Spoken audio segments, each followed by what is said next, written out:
Hi,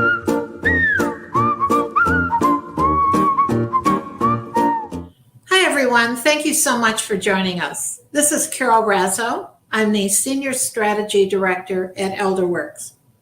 Today, we're going to talk a little bit about being an advocate or the benefits of having an advocate.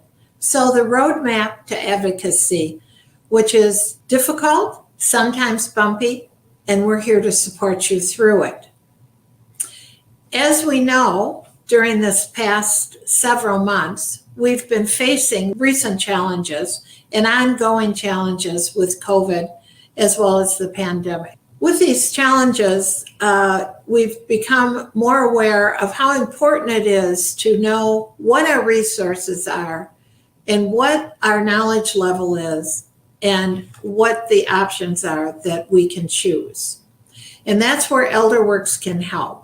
We work with almost all communities and almost all home care agencies who are bonded and insured, as well as elder law attorneys and many others who assist us in bringing you the tools you need to be the best advocate. We've seen very many crises in healthcare over this period of time. We're hearing about it every day on the news and television, and it's affecting everyone. It's affecting doctors, nurses, caregivers in agencies, as well as personal caregivers and family members who are at home. We're here to help you with that and to work through whatever support you need for older adults or the person you're caring for, or for yourself in the healthcare arena. We have several people who call us, families, and they've had loved ones who have gone to the emergency room, or perhaps they've been admitted to the hospital. The difficulty here is, after an emergency room visit, if you go home, you have to make some decisions.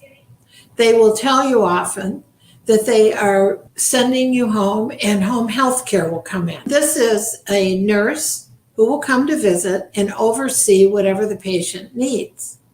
However, it is not a caregiver.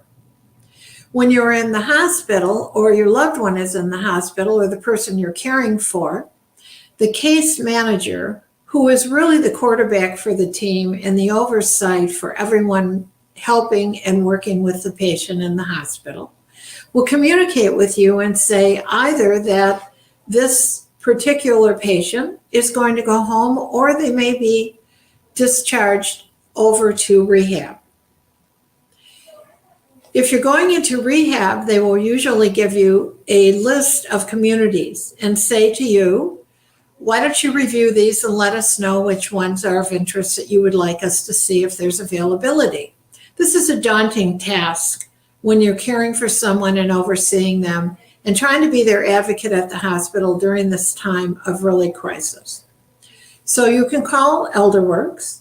We work with most of the communities. We work with almost all of the rehabilitation facilities, and we can help you by giving you insight and some information and discussing what this process is going to look like. When the person is in rehabilitation, then often when they get to discharge, they are generally coming home. The question mark is home the best option? Once you are at a point where Medicare will no longer cover them in rehabilitation, if you come home, they will probably discharge the person with either home health, a nurse, and also occupational or physical therapy.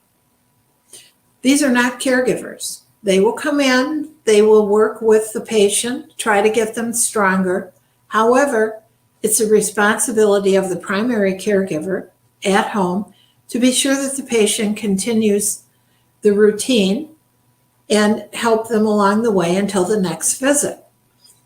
There is an option also after rehabilitation that a patient could go into a respite situation at a senior community. This is sort of a visit, so to speak, at a senior community on a short-term basis. It is private pay, so you would have to private pay. It is not covered by Medicare or any insurance, but they would become part of the community. And a good thing to keep in mind is that all communities have a nurse available 24/7. They have also 8 community people that will help them. And from there, they can assist them in whatever options they would need. And then following that, once they're stronger, they could come home. These are difficult decisions, and we're here to help you and make those decisions properly and appropriately. And if you do call Elderwerks, we're going to be helping you to find the right options, also guiding you as to what all of the resources and decisions could be made. So we thank you very much for all that you do. We are here to support you. You can call us direct at 847-462-0885 or email us help@elderwerks.org. And we're here to be your advocate, as you are an advocate for those who you love. Thank you so much.